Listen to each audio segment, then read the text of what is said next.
Welcome to VNN Audiobook. If you love the magical world of Harry Potter, make sure to subscribe so you won't miss any chapters of the series. Support the channel by liking, sharing, and commenting, giving me the motivation to bring you the best story readings. Join Harry and friends on their incredible adventures. Chapter 1: The Boy Who Lived. To Harry Potter, the boy who lived. People meeting in secret all over the country to offer a toast to Harry. Vernon and Petunia Dursley of number 4 Privet Drive in Little Whinging, Surrey, are proud to say they are perfectly normal.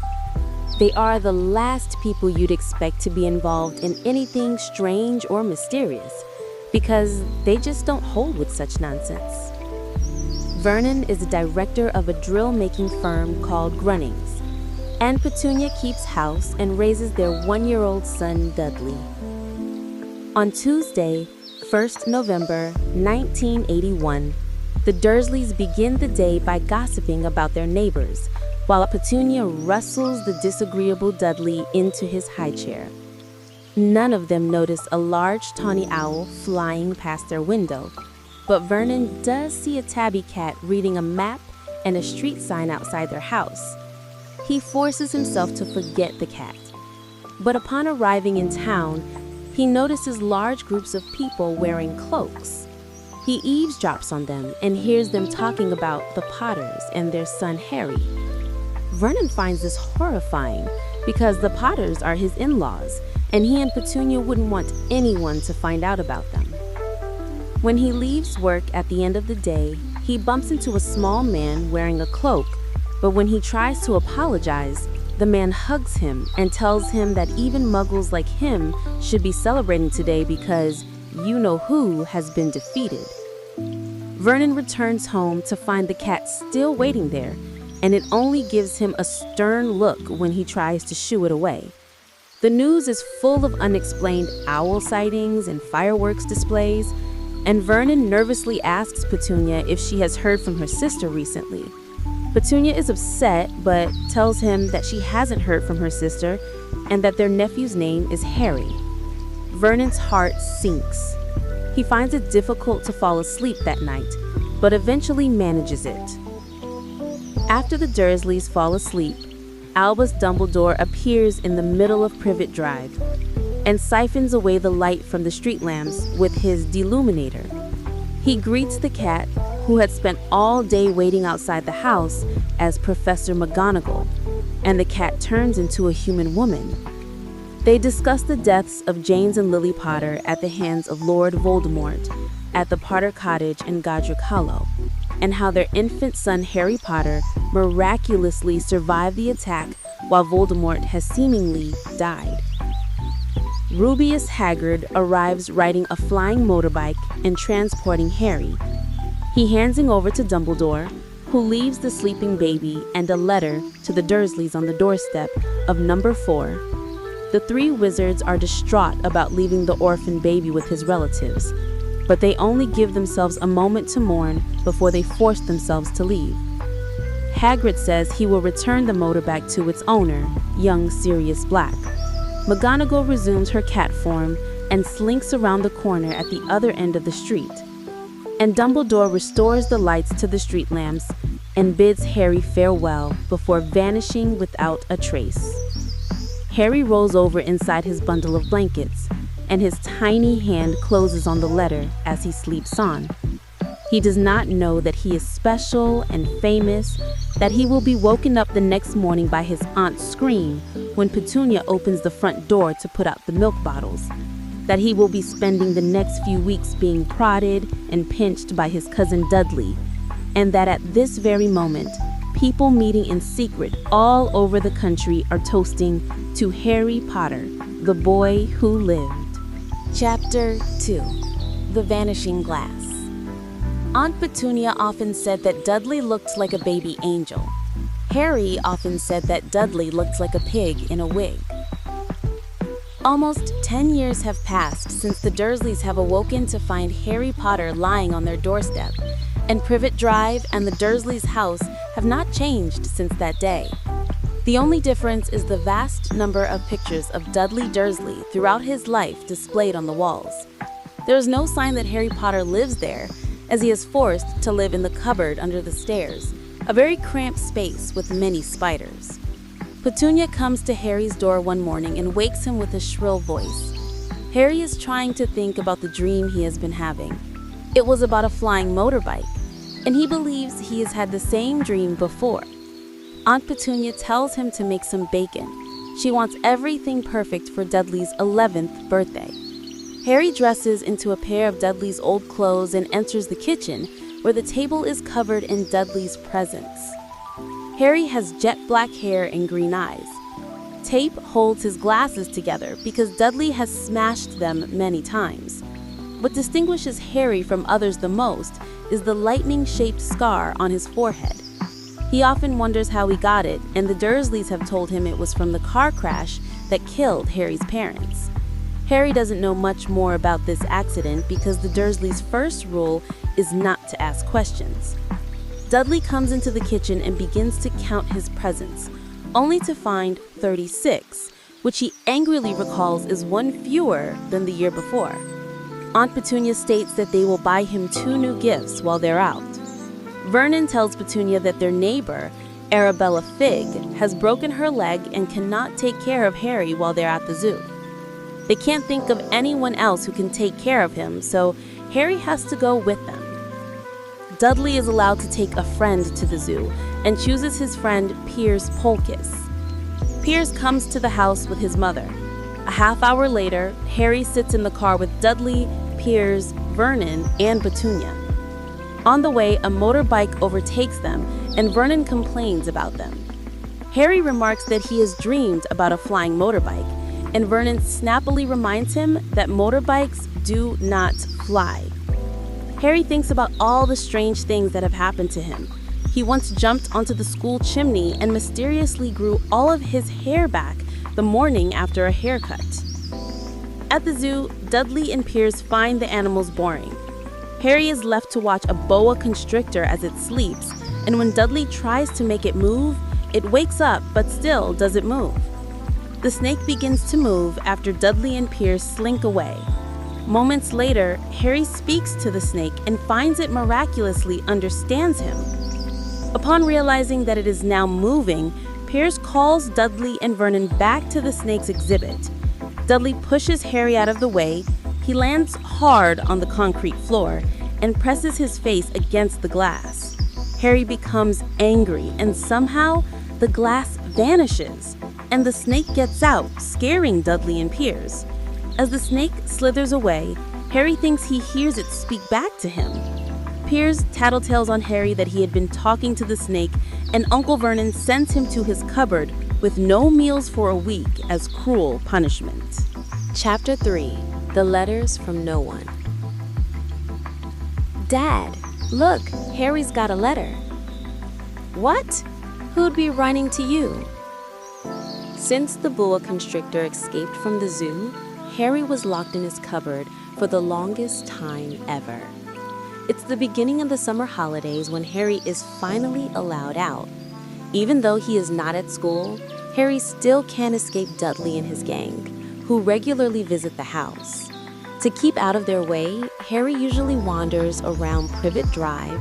He is glad, however, that Dudley and Piers are going to Smeltings Academy, while Harry will attend Stonewall High. One day, during the summer, Harry is told to get the post for Uncle Vernon. When Harry goes to get the mail, there are 3 letters. A postcard from Uncle Vernon's sister, who is on holiday in the Isle of Wight, a letter that looks like a bill, and a letter for Harry. Harry takes the letter, studies the yellow parchment it is made of, and then reads the address. Mr. H. Potter, The Cupboard Under the Stairs, 4 Privet Drive, Little Whinging, Surrey. Harry can't believe it. He has never had a letter in his life. On the back is a wax seal with a lion, a snake, a badger, and an eagle surrounding an H. Harry returns to the kitchen and gives Uncle Vernon the other 2 letters as he sits down and starts to open the letter. Dudley soon sees that Harry has a letter, and Uncle Vernon snatches it from him to read it with Aunt Petunia. Uncle Vernon tells Harry and Dudley to get out of the kitchen, so they both go and stand in the hall. The two fight over who gets to look through the keyhole. Dudley wins, so Harry resorts to looking through the gap between the floor and the door. Uncle Vernon and Aunt Petunia are discussing the seal on the back. Uncle Vernon says that they should just ignore it. Later, when Harry is in his cupboard, Uncle Vernon comes in and says that he has burned the letter and that they are moving him up to Dudley's second bedroom. Slightly surprised, Harry moves all of his things up to the bedroom, wishing he had his letter. The next morning at breakfast, Dudley is asked to get the post by Uncle Vernon. After banging things all the way down the hall with his smelting stick, Dudley calls out that another letter is addressed to Harry, this time in the smallest bedroom, rather than the cupboard under the stairs. Both Harry and Uncle Vernon rush to the hallway in an attempt to get the letter. After a minute of confused fighting, Uncle Vernon emerges, clutching the letter in his hand. Determined to see what his letter says, Harry creeps down the stairs early the following day and approaches the door. He is going to camp there until the post arrives, and then he will finally get to read his letter. When he reaches the door, however, he stands on Uncle Vernon, who has had the very same idea. Every day, letters appear addressed to Harry, doubling in number. Eventually, so many letters arrive that Uncle Vernon resorts to nailing shut the letterbox. But they begin to appear in the strangest places, under the door, squeezed through the window, and Aunt Petunia even finds some while cracking open eggs. Finally, they get attacked by 30 or 40 letters being fired out of the fireplace. Despite the sender's efforts, Harry still does not manage to get his hands on one of the letters long enough to read it, and a furious Uncle Vernon states that they are leaving the house. They get into their car and leave 10 minutes later. They travel for miles until they eventually stop in front of a gloomy hotel on the brink of the city. However, Vernon's attempts to shake the sender off are unsuccessful as more letters come for Harry to the hotel the next morning. Again, they return to the car and finally stop to get on a boat that takes them to an island with a small hut. Harry remembers that the next day will be his 11th birthday. Harry can't sleep with the raging storm outside when they get there, so he counts down the time until his birthday. When Dudley's watch turns to the next day, there is a loud knocking at the door. Something wants to get in. Chapter 4. The Keeper of the Keys. Harry, you're a wizard. Hagrid telling Harry that he is a wizard. There is another loud boom on the door, and Dudley wakes up, thinking it is a cannon. Uncle Vernon comes through with the rifle, with Aunt Petunia cowering behind him. The door is blasted off its hinges and hits the floor. A giant enters and fixes the door into its frame. The giant asks for coffee and sits on the couch beside Dudley, scaring him away to hide behind Aunt Petunia. The giant turns his eyes to Harry and greets him, saying he hasn't seen him since he was a baby. He says Harry looks like his father, but has his mother's eyes.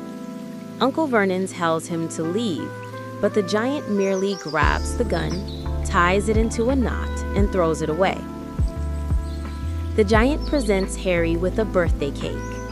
Harry asks the giant who he is, and he says he is Rubeus Hagrid, the keeper of keys and grounds at Hogwarts School of Witchcraft and Wizardry. Hagrid makes a fire and cooks some sausages. He is shocked to discover that Harry knows nothing about Hogwarts. He gets angry at the Dursleys for not telling him anything about his parents' world, his world. Harry has no idea what's going on. Hagrid tells Harry his parents are famous and that he's a wizard, despite Uncle Vernon forbidding him. Hagrid gives Harry the letter that he has been craving. It tells him that he has been accepted into Hogwarts School of Witchcraft and Wizardry, and that term begins on 1st September. Hagrid takes out parchment and quill and writes a letter to Hogwarts headmaster Albus Dumbledore, explaining he has given Harry the letter. Uncle Vernon tells Hagrid that Harry won't be going, but the giant knows that a great muggle like him can't stop Harry from going to Hogwarts. Uncle Vernon reveals he knew that Harry's a wizard, and Aunt Petunia tells Harry that her sister, Harry's mother, was a witch. Petunia said another wizard killed them, and Harry screams that Petunia said they got killed in a car crash. Hagrid is as outraged as Harry is that the Dursleys have lied that much. He sits down and tells Harry that a dark wizard named Lord Voldemort killed Harry's parents and tried to kill Harry too. But the spell he used backfired, only leaving Harry his scar. Hagrid tells him that he brought Harry from the ruins of the house and brought him to the Dursleys' house on 4 Privet Drive. Uncle Vernon says it's a load of rubbish and tries to persuade Harry that whatever happened to his parents was deserved anyway. But Hagrid pulls an umbrella out of his coat and threatens Uncle Vernon. Harry asks what happened to Voldemort, and Hagrid tells him he vanished and hasn't been seen since. Harry doubts he is a wizard until Hagrid asks if he ever made anything he couldn't explain happen when he was angry or scared. When Uncle Vernon makes the mistake of mocking Dumbledore, Hagrid swishes the umbrella in Dudley's direction, and Dudley sprouts a curly pig's tail. Hagrid asks Harry not to mention it at Hogwarts because Hagrid isn't allowed to do magic since he was expelled. Hagrid takes off his coat, and Harry sleeps under it for the rest of the night, waiting for the day ahead. Chapter 5. Diagon Alley. Harry wished he had about 8 more eyes. He turned his head in every direction as they walked up the street, trying to look at everything at once. The shops, the things outside them, the people doing their shopping. Harry in Diagon Alley. When Harry wakes the following day, he tries to tell himself that what happened the previous night had all been a dream, and that Hagrid taking him to a school for wizards called Hogwarts School of Witchcraft and Wizardry had never happened. But when he opens his eyes, Hagrid has fallen asleep on the couch and he discovers that it has all happened. He hears a tapping noise coming from the window and lets in an owl. The owl drops a newspaper on Hagrid's lap and begins to claw Hagrid's coat. Hagrid tells Harry to pay the owl, so Harry does what he says and the owl leaves. Hagrid tells him they have to go and buy his things, but Harry worries because he hasn't got any money. Hagrid tells him his parents didn't leave him without money and that their first stop is Gringotts, the wizard's bank. He explains that goblins run it and that you'd be mad to try and rob it. Hagrid says Dumbledore also needs something from Gringotts, so Hagrid has to go get it. They step outside the hut and step into their boat. Hagrid uses a bit of magic to speed things up for them. Hagrid says there are enchantments guarding the vaults in Gringotts. Gringotts is all under London. You would die of starvation trying to get out. Hagrid begins to read the Daily Prophet and mutters that the Ministry of Magic is messing things up as usual. Harry wonders what the Ministry of Magic does, and Hagrid explains that they handle everything to do with magic. He says they wanted Dumbledore for minister, but Cornelius Fudge got the job. As they pass through London, people often stare at Hagrid due to his size and his pointing out things that muggles are brilliant at inventing. Harry asks if there are dragons guarding Gringotts. Hagrid says yes and mutters that he would like a dragon. Harry takes out his list and reads it out. It says he needs a set of robes, a pointed hat, dragon hide gloves, and a Windsor coat. There is a list of his books and stationery equipment. Hagrid leads them both into a pub called the Leaky Cauldron. Harry did not notice was there. It is dark and shabby, and everyone greets Hagrid as he enters. When people see Harry, many shake his hand, including Doris Crockford and Daedalus Diggle. A man with a turban approaches them, and Hagrid introduces Harry to Quirinus Quirrell, the defense against the dark arts professor at Hogwarts. They talk for a bit, then Hagrid steers them out a back door into a small enclosed area with a few barrels. Hagrid takes out his umbrella and taps bricks with it, counting in order. Once he is done, a hole appears in the brick wall, slowly getting bigger until the wall disappears entirely, revealing a crowded street with people wearing robes everywhere with shops left and right. Hagrid tells Harry the street is called Diagon Alley. While walking down the street, Harry is trying to look everywhere around him, taking in as much as possible. At the end of Diagon Alley is a huge, snowy white building, Gringotts Bank. A warning echoes as they enter, telling them to rob at their own risk. Harry and Hagrid go up to a goblin and explain they need to take some money out of Harry's vault. The goblin asks for Harry's key, and Hagrid presents it after sorting through many other keys. The goblin calls upon another goblin named Griphook to take them down to the vault. Hagrid also states they must be taken down to remove the you-know-what in Vault 713. Griphook takes them to Harry's vault, where there is a large amount of money piled up there that Harry owns. There are bronze knuts, silver sickles, and gold galleons. Harry and Hagrid take some money for Harry's list, then leave Gringotts. Hagrid has to stand for a bit as the cart rides that take them to the vault make him feel sick. Griphook then takes them to Vault 713, where Hagrid removes a grubby little package but can't tell Harry what it is. Hagrid goes for a drink at the Leaky Cauldron while Harry gets his uniform at Madame Malkin's robes for all occasions. Madame Malkin stands him on a stool next to a pale-faced boy who is also getting measured for his robes. The boy starts to talk about Quidditch, including his plan to smuggle in his broomstick and houses called Slytherin and Hufflepuff. When the boy learns that Harry is there with Hagrid, he asks him what happened to his parents. He's unsympathetic about their deaths and only expresses relief that they were both wizards because the other kind shouldn't be allowed in.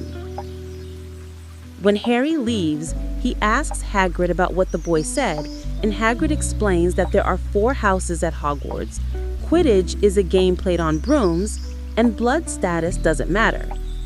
They continue shopping until all Harry needs is his wand and, Hagrid insists, a birthday present.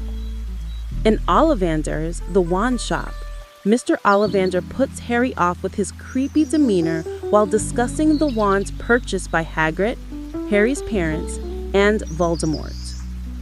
Ollivander touches Harry's scar and apologizes for the fact that he sold the wand that caused it.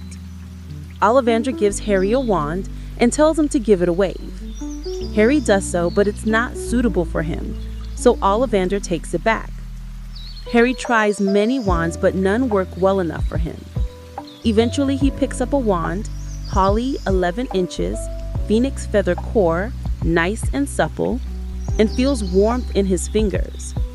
Ollivander states that it is very curious that Harry should be destined for that wand when its brother gave Harry his scar. Hagrid takes Harry to get something to eat in the Muggle world, but Harry is worried that he's not going to fit in at Hogwarts as everyone expects great things from him. For Harry's birthday, Hagrid buys Harry a snowy owl named Hedwig. Hagrid provides Harry with a train ticket, giving him the date, time, and location to catch the Hogwarts Express, and tells him that if he ever needs anything, he is to write a letter and Hedwig will know where to find him. Harry catches a train back to the Dursleys.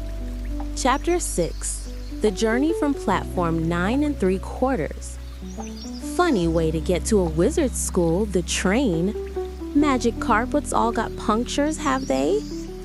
Vernon Dursley mocking Harry about the journey to Hogwarts. Harry's last month with the Dursleys is both relieving and depressing.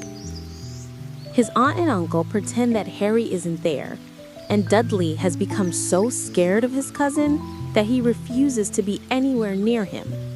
Harry keeps to himself in the smallest bedroom with Hedwig for company as he reads through his new books.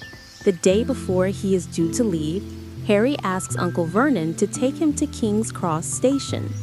Uncle Vernon agrees to take him, but ridicules him for saying he is to depart from platform 9 3/4, as is marked on the ticket Hagrid gave him. The next day, the Dursleys abandon Harry at the station. He stands between platforms 9 and 10, wondering how to find platform 9 3/4. He is stumped for a while until he overhears Molly Weasley using the word muggles and asks her for help. She tells him to run through the barrier between platforms 9 and 10, which he does, and he is astonished to find the train to Hogwarts on the other side of the station. Mrs. Weasley's twin sons, third years Fred and George Weasley, help him lift his trunk onto the train before recognizing him as Harry Potter, and their younger brother Ron, a first year, asks to sit with him. Harry and Ron bond over their anxiety for Hogwarts, particularly Ron's successful older brothers and his sad rat Scabbers. And Harry buys a lot of sweets for them to share. Ron introduces Harry to elements of the wizarding world like Quidditch, Bertie Bott's every flavor beans, and famous witches and wizards cards. One of Harry's cards bears the picture of Albus Dumbledore. Harry also meets a slightly annoying, overachieving girl named Hermione Granger, a boy named Neville Longbottom who has lost his toad, Trevor, and the unpleasant boy from Madame Malkin's, whose name is Draco Malfoy, and his friends Crabbe and Goyle. Harry is offended by Draco's bigotry and rudeness, especially when directed at Ron, and he rejects his offer of friendship and advice. The 5 boys almost fight, but Scabbers bites Goyle and drives them off. The Hogwarts Express arrives at Hogsmeade Station, and Hagrid escorts the first years across the lake in boats, where they catch their first glimpse of Hogwarts. Chapter 7. The Sorting Hat. If only the hat had mentioned a house for people who felt a bit queasy, that would have been the one for him. Harry about the Sorting Hat. The new students are greeted at the castle door by Professor Minerva McGonagall, who tells them they will soon be sorted into their houses. All Hogwarts students live in one of 4 residences: Gryffindor, Hufflepuff, Ravenclaw, or Slytherin, with each house having its own team for Quidditch. The houses are in a year-long competition with one another to acquire the most points, which are earned by success in Quidditch games and given by teachers for academic achievements and lost for student infractions in order to win the House Cup, awarded at the end of the year. The first years wait in an antechamber while McGonagall checks to see whether it is time yet. The Hogwarts ghosts glide into the room by mistake while debating whether to offer Peeves another chance. The students are led to the Great Hall, where the entire school and a battered old hat on a stool are waiting for them. When the students try on the sorting hat, it announces the house in which they are placed. Harry becomes very nervous. He has learned that he does not care for Slytherin House, as the students in it are unpleasant and Voldemort once belonged to Slytherin. Hermione is sorted into Gryffindor, much to Ron's displeasure. Finally, it is Harry's turn to wear the hat. He quietly says to himself, "Not Slytherin, not Slytherin." The hat is intrigued by this. After a brief mental discussion with the hat in which it tries to suggest Slytherin to him, the hat places Harry in Gryffindor. Harry is pleased to find that Ron joins in Gryffindor with him. Draco Malfoy is placed in Slytherin. Everyone sits down to a grand feast to begin the year. Harry is overwhelmed by the variety of luscious food served. Sir Nicholas de Mimsy Porpington, the resident ghost of Gryffindor, popularly known as Nearly Headless Nick because of a botched decapitation, introduces himself to the first-year students and tells them they hope they will win the house championship this year. Over dessert, the discussion turns to the students' upbringings. A student named Neville Longbottom tells how his family thought he was a squib until he survived a fall from a window. Another student, Seamus Finnegan, talks about how his father, a muggle, was shocked when he found out his wife, Seamus's mother, was a witch. Harry glances around the room and notices a few of the teachers talking to one another. One of them, while speaking to Quirrell, stares malevolently at Harry, who immediately feels a sharp pain in his forehead scar. Harry asks Percy the prefect who he is and finds out that this man is Professor Severus Snape, who teaches potions. After dessert, Dumbledore gets up to make his welcome speech. He adds a few warnings about staying away from the Forbidden Forest and avoiding the third-floor corridor on the right side of the school, before sending everyone off to bed in their common rooms. On the way, the Gryffindors run into Peeves, a poltergeist, and upon arriving, meet the fat lady who lets them into Gryffindor Tower. After Percy gives her the password, Harry has trouble sleeping due to the dream he has. In it, he is wearing Professor Quirrell's turban, which is demanding him to transfer to Slytherin. He refuses, and the headwear becomes heavier on his head. Malfoy and Snape appear laughing at him. Then the dream ends with a flash of green light that causes Harry to wake up at midnight and fall asleep again, forgetting about it immediately afterwards. Chapter 8. The Potions Master. Ah yes, Harry Potter, our new celebrity. Harry finds life at Hogwarts unfamiliar and strange. Everyone talks about him, and an adult always seems to be around when he is doing something wrong. It is hard to find his way to classes due to the 142 changing staircases and tricky doorways. The people and the Hogwarts portraits have been no help to him, for they ignore some students and visit each other, nor have the ghosts, who always scare Harry when they glide through a door he is trying to open. Only nearly headless Nick points new Gryffindors in the right direction, but Peeves is worth 2 locked doors and a tricky staircase whenever Harry runs into him when late for class. Even worse than Peeves, if anyhow possible, is the school caretaker, Argus Filch, who both Harry and Ron bet on the bad side of on their very first morning, when he finds them trying to force their way through a door which turns out to be the entrance to the out-of-bounds third-floor corridor. He threatens to lock them in the dungeons, but the 2 boys are luckily rescued by Quirrell, who is passing by. All the classes become very interesting to Harry, with the only exception being History of Magic, taught by Professor Binns, and he learns that there is a lot more to magic other than waving his wand and saying a few funny words. In his first Transfiguration class on Thursday, Professor McGonagall transfigures her desk into a pig and then back again, while explaining how Transfiguration itself is some of the most complex and dangerous magic to be learned, and anyone who will get caught messing around with it will have to be banned from the class. The entire class is very impressed, but soon realize that they are not going to be changing furniture into animals. Only Hermione is able to make any progress at turning a match into a needle, for which McGonagall gives her a rare smile. But Harry is relieved to see that most of his peers are just as lost as he is. When the time comes to transition to Defense Against the Dark Arts class, the class everyone is looking forward to, every morning, the lesson turns into more of a joke, as Quirrell keeps going on with stories about his travels in the year prior, such as when he had warded off a vampire in Romania, who he is afraid will come back and get him, and when he had earned his turban from an African prince for saving him from a troublesome zombie. During breakfast on the first Friday, Hagrid arrives with a tea invitation from Hagrid. Later, in his potions class, Harry discovers that Professor Snape hates him, mocking Harry as our new celebrity, and then humiliating Harry for his ignorance of potion-making materials. Harry brings Ron with him to Hagrid's shack for tea. Harry and Ron are disconcerted by Hagrid's huge and fierce-looking dog, Fang, but discover that he is gentle, Hagrid tells Harry that he is overreacting to Snape's treatment, asserting that Snape would have no reason to hate him.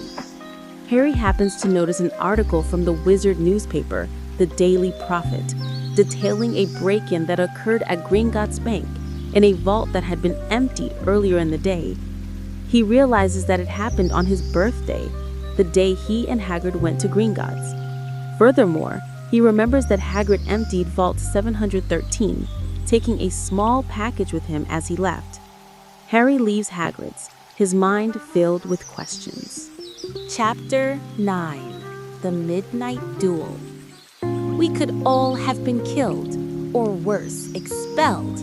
Now if you don't mind, I'm going to bed. Hermione complaining about their adventure. Harry has been at Hogwarts for around 2 weeks when he finds out that the Gryffindors will have flying lessons with the Slytherins, much to his disliking. Harry does not want to spend more time with Malfoy than he has to. However, Harry finds that he is quite a natural at flying. Madam Hooch leads the class, gently sending the new flyers off the ground. Neville has an accident when his broom runs amok and breaks his wrist. Madam Hooch takes him to the hospital wing, telling everyone to stay on the ground while she is away.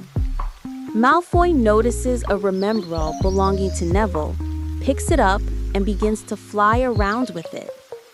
Harry goes after Malfoy, who throws the ball in the air. Harry catches it spectacularly and lands safely back on the ground. Just then, Professor McGonagall arrives, reprimanding Harry and ordering him to follow her. But instead of punishing him, McGonagall introduces him to Oliver Wood, captain of the Gryffindor Quidditch team, and makes him the Gryffindor team's new seeker. At dinner, Harry excitedly tells Ron about joining the Quidditch team, but tells him that Wood wants it to be a secret.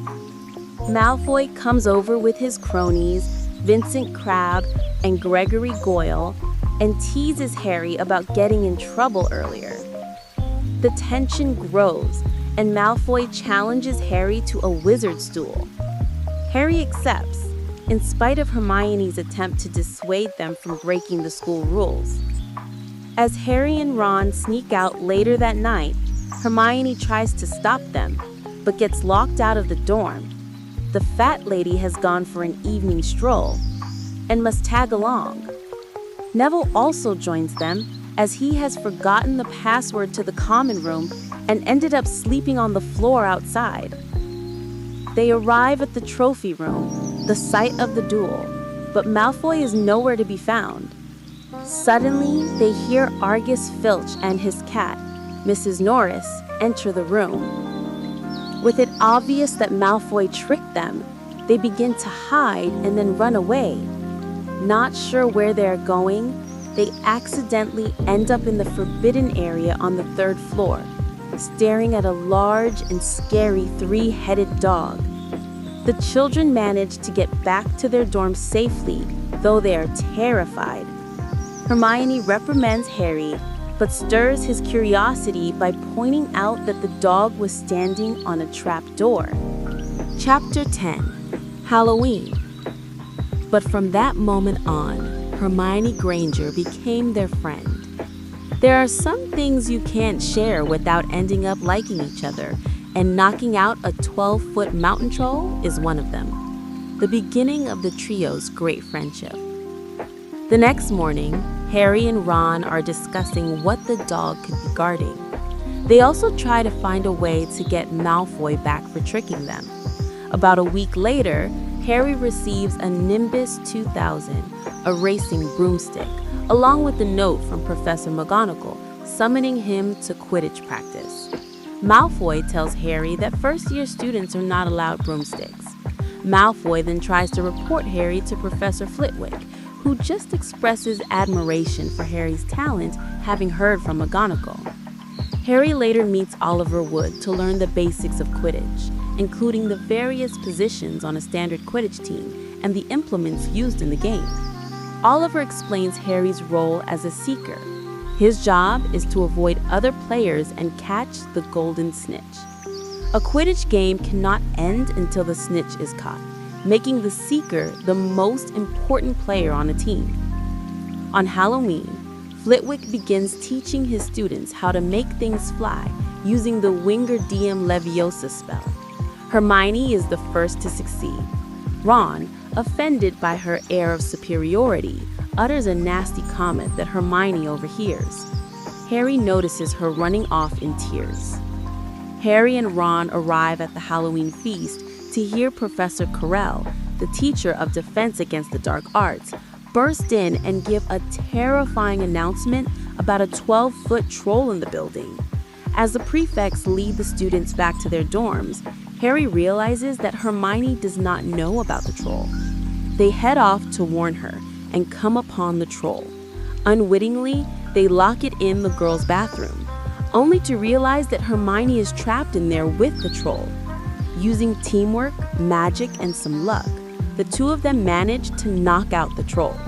Professor McGonagall finds them and begins to scold the boys.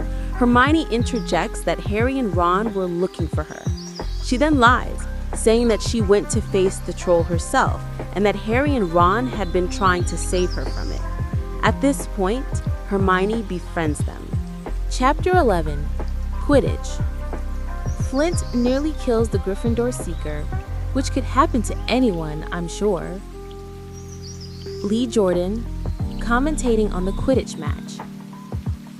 As November begins, so does the Quidditch season, and Harry is about to play in his first match against Slytherin. To prepare, Harry borrows a book entitled Quidditch Through the Ages from Hermione. Professor Snape discovers Ron, Harry, and Hermione out with the book one evening and confiscates it from Harry on the pretext that library books may not be taken outside of the school, which Harry believed to be a feeble excuse. Harry's suspicions of Snape continue to grow. Harry starts to notice that Snape is limping. Going off to retrieve the book from Snape, Harry overhears Snape talking to Argus Filch about the fact that the three-headed dog has attacked him, leaving a cut on his leg, which makes Harry even more suspicious. The next morning, the Quidditch match begins. Harry spots the golden snitch early in the game and is flying toward it when the Slytherin captain pushes him out of the way and is penalized. Later in the game, Harry's broom begins jerking uncontrollably. Hagrid comments that only dark magic could make a broomstick so hard to manage. Hermione notices that Snape is staring at Harry and muttering to himself, signs of casting a curse. As two of Harry's teammates, the Weasley twins, try to rescue Harry in the air, Hermione rushes over to Snape in such a hurry that she knocks Quirrell over, sneaks behind Snape, and sets his robe on fire. Suddenly, the spell on Harry's broom is broken, and Harry is once again in control. He starts speeding toward the ground and lands, catching the snitch in his mouth and nearly swallowing it. Hagrid takes Harry back to his hut with Hermione and Ron, who tells Harry that Snape was putting a curse on his broomstick. Hagrid does not believe this, asking why Snape would try to kill Harry. Harry tells Hagrid about Snape getting injured by the dog in the third-floor corridor. Hagrid involuntarily reveals that the three-headed dog, Fluffy, is his, and that what the dog is guarding is a secret known only to Albus Dumbledore and a man named Nicholas Flamel. Chapter 13, Nicholas Flamel. "I never thought to look in here," she whispered excitedly. "I got this out of the library weeks ago for a bit of light reading." Hermione, remembering Nicholas Flamel. Harry finds it hard to forget the image of his parents. Quidditch practice continues on even harder, and it is revealed that Snape will referee the next match. Malfoy performs a leg locker curse on Neville, and to cheer him up, Harry tells Neville he is worth 12 of Malfoy. Harry suddenly remembers that he read the name Nicholas Flamel on a chocolate frog card, which reminds Hermione that she had seen the name in a book she picked up from the library. And the team discover that he was a famous alchemist who is the only known maker of the Philosopher's Stone, whose powers include turning any metal to gold and producing the elixir of life, a potion that can make the drinker immortal. The Gryffindor versus Hufflepuff Quidditch match arrives, and Snape, who referees the match, is predictably biased, while on the stands, Ron and Neville get into a scuffle with Malfoy, Crabbe, and Goyle after Malfoy made some rude comments toward the players of their house's team, as well as both of them. Harry catches the snitch and wins the match under 5 minutes, though Ron did not see this due to fighting Draco Malfoy, and Neville is sent to the hospital wing due to the injuries he sustained from fighting both Crabbe and Goyle. Later, Harry notices and follows Snape into the Forbidden Forest by Broomstick, where he meets Quirrell, and they speak of the Philosopher's Stone. Harry thinks that Snape is trying to force Quirrell to help him get the stone so he can get rich, to the alarm of both Ron and Hermione, who fear Quirrell will talk. Chapter 14, Norbert the Norwegian Ridgeback. But it's against our laws. Dragon breeding was outlawed by the Warlocks Convention of 1709. Everyone knows that. Ron warning Hagrid after finding out about Norbert. Harry, Ron, and Hermione meet with Hagrid, who confirms the stone is being kept at Hogwarts. Hermione charms him into talking about the enchantments used to guard it. Fluffy, the three-headed dog, is Hagrid's, along with enchantments from Professor Sprout, Flitwick, McGonagall, Quirrell, and Snape. After this, Harry complains about the high temperature in Hagrid's hut, only to discover he has a Norwegian Ridgeback dragon egg, which he names Norbert once it has hatched. Malfoy, who has been spying, then discovers the dragon. To solve the problem, they convince Hagrid to send the dragon off to Ron's brother Charlie. Ron's hand is bitten by the dragon and he is sent off to Madame Pomfrey. Harry and Hermione smuggle Norbert in a crate up to the tallest tower under Harry's invisibility cloak, and on the way they see Professor McGonagall hauling Malfoy away to detention for being out of bed at night and speaking lies about Harry and a dragon. They pass the crate off to Charlie's friends and head back down the stairs, where they meet up with Filch, realizing too late they have left the invisibility cloak behind. Chapter 15, The Forbidden Forest. Good luck, Harry Potter. The planets have been read wrongly before now, even by centaurs. I hope this is one of those times. Firenze saying goodbye to Harry. Filch takes Harry and Hermione to McGonagall's office, where they meet Neville. McGonagall, very disappointed, takes 50 points each from the three of them and gives them all detention, which they will serve with Malfoy. Their popularity with the other students suffers because of this. A week or so before exams, Harry hears Professor Quirrell, sounding as if he is being threatened. So Harry heads to the library to tell Ron and Hermione. They are convinced Snape was threatening Quirrell and means to steal the stone soon, and Hermione suggests they go to Dumbledore. Harry refuses, saying that they have no proof. Harry, Hermione, and Neville receive notes from Professor McGonagall, telling them their detention will begin at 11 that night. Filch takes them out to the Forbidden Forest, where Hagrid awaits to take them in to do a bit of investigating. Hagrid shows them some silver unicorn blood and says they need to find the unicorn that is hurt. They split up, with Hagrid taking Harry and Hermione, and Neville and Malfoy going with Fang. Hagrid encounters a few centaurs named Ronan and Bane, but gets no useful information from them. Suddenly, Hagrid sees red sparks in the air, signaling the other party is in trouble. He runs for them and returns, scolding Malfoy for startling Neville into sending up the sparks.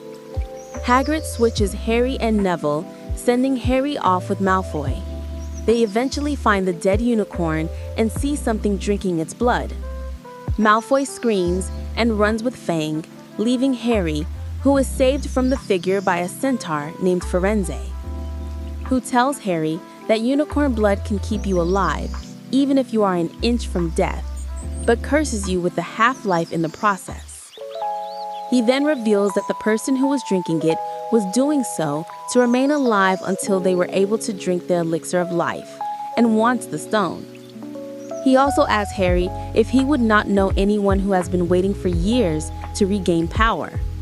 And Harry realizes that the mysterious figure was a weakened but still alive Voldemort. Back in the common room, Harry tells Hermione and Ron Voldemort's in the forest and that Snape wants the stone to help Voldemort restore his powers.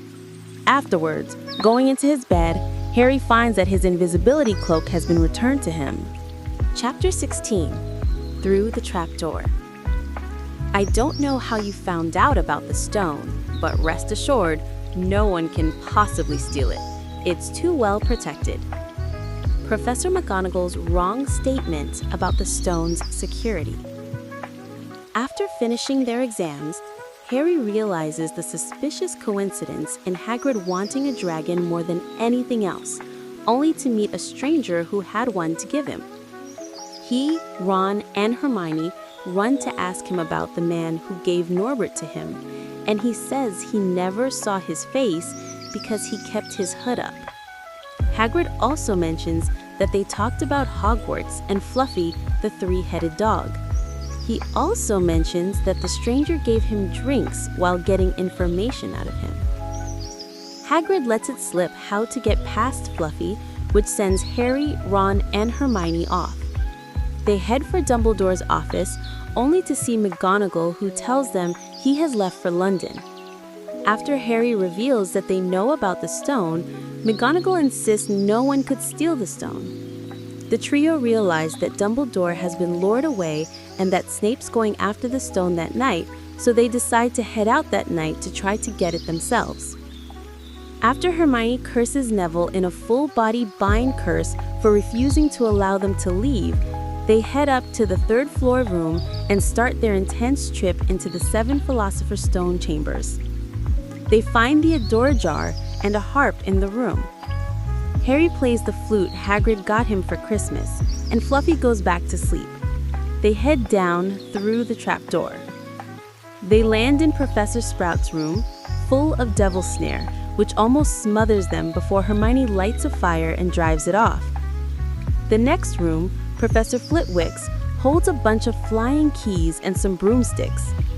Harry finds a silver one with a broken wing that is different from the others and catches it, unlocking the next door with it. The next room is Professor McGonagall's and has a large chessboard for a game of wizard's chess that Ron helps them win at the cost of having to sacrifice himself and getting knocked out. Harry and Hermione continue to the next room, Professor Quirrell's, where they find an unconscious troll laying on the floor. Lastly, they enter Professor Snape's room and find 7 potions in bottles along with a roll of paper giving clues on which one to drink to continue, noting that 3 bottles have poison, 2 have nettle wine, 1 will send the drinker back, and the other will let the drinker move forward into the next room. Hermione tells Harry that it is a test of logic and not magic wherein most wizards fail. She solves the puzzle and, at Harry's instruction, drinks the one that would allow her to head back through the purple flame, while Harry drinks the one to head into the black flame and into the final room where he is surprised at whom he sees. Chapter 17. The Man with 2 Faces. Tried to frighten me as though he could when I had Lord Voldemort on my side. Quirrell, talking to Harry about Snape. It is Quirrell whom Harry sees in the room, not Snape. Harry, astonished, hears Quirrell tell him that, next to Snape, no one would expect him to try to steal the stone, and that Snape was actually protecting Harry. Harry notices the mirror of Erist, and Quirrell stops to examine it, saying it is the key to getting the stone. To distract him from the mirror, Harry questions Quirrell, who says he is serving Lord Voldemort, and although Snape hated Harry because of his father, he never wanted Harry dead. He explains how Snape and Harry's father went to school together when they were younger, and how it was there where their hatred against each other started. Quirrell asks for help from his master to get the stone, and a snake-like voice tells him to use the boy. Harry is told to look into the mirror. he sees his reflection pull the stone out of his pocket and put it back in, and Harry feels it drop into his own pocket. He tells Quirrell that he sees himself shaking hands with Dumbledore after winning the House Cup for Gryffindor. The snake-like voice tells Quirrell Harry is lying, and Quirrell takes his turban off to show Harry what lies on the back of his head. As Quirrell turns around, Harry is shocked to see another face where the back of Quirrell's head should be. The face has red eyes and a snake-like slit where the nose should be. Harry realizes this is the face of Voldemort, and Voldemort demands Harry give him the stone. Harry refuses and runs, but Quirrell seizes him. However, the contact with Harry's skin burns Quirrell and causes him to have boils all over the area in which Harry touched him. Harry grabs Quirrell's face, then his arm, and holds on, with the blinding pain in his head building until he feels the arm wrenched away before he blacks out. He awakes in the hospital wing with Dumbledore there, telling him Quirrell did not succeed at getting the stone, and indeed the stone has been destroyed. In spite of this, there are other ways in which Voldemort can return. He cannot be killed, and he left Quirrell to die. Dumbledore explains the reason why Quirrell could not touch Harry was because Harry's mother had died to save him, protecting him with her love. Harry also told Dumbledore about what Quirrell mentioned to him earlier regarding Snape hating Harry due to hatred for his father.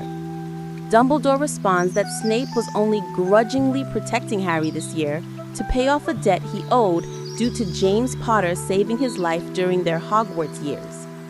Harry then receives a visit from Ron and Hermione, who reveal that Slytherin came in first for the House Cup, and, with Harry unable to play in the championship Quidditch match, Ravenclaw easily won the match before Madame Pomfrey forces them out. Hagrid shows up later and gives Harry a book of photos of his parents and family. The following day, at the end of term feast, Dumbledore awards some last-minute points for the recent events. He gives Ron and Hermione 50 points each and Harry 60, which places them in a tie with Slytherin for first place. Dumbledore then recognizes that while it is hard to stand up to enemies, it is even harder to stand up to friends, as Neville did, and he awards Neville 10 more points, which was the most house points Neville had ever gotten. This puts Gryffindor in the lead and the winners of the House Cup, to much rejoicing from everyone but the Slytherins. Not only were Gryffindor students happy, but Hufflepuff and Ravenclaw were happy to see Slytherin's downfall. Soon their trunks are all packed, and they take the Hogwarts Express back to the Muggle world. Harry, Ron, and Hermione all say their goodbyes before heading home.